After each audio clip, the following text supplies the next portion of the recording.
چغل خور کے متعلق 6 باتیں یاد رکھیں۔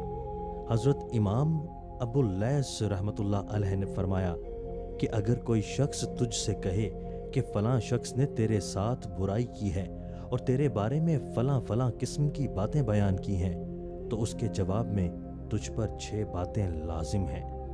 1، اس چغل خور سے سنی ہوئی بات پر تحقیق نہ کر، کیونکہ اللہ تعالیٰ نے تجسس کرنے سے منع فرمایا ہے۔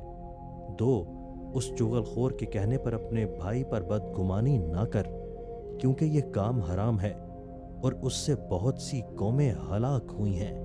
3، اس چغل خور پر اعتبار نہ کر، کیونکہ چغل خور قابل اعتبار نہیں ہوا کرتا۔ 4، اس چغل خور کی جس بات کو تو پسند نہیں کرتا اس بات کو اپنی ذات کے لیے بھی پسند نہ کر۔ 5، اس چغل خور کے سامنے اللہ تعالیٰ کے لیے ناراضگی کا اظہار کر، کیونکہ محبت اور بغض دونوں اللہ کے لیے کرنا ایمان کا حصہ ہے۔ 6، اس چغل خور کو ان باتوں سے منع کر، کیونکہ برائیوں سے روکنا مسلمان پر واجب ہے۔ دوستو، ہماری ویڈیو کو لائک ضرور کریں، اگر پسند آئی ہے تو کمنٹس کریں اور دوستوں کے ساتھ شیئر کرنا مت بھولیے۔ شکریہ۔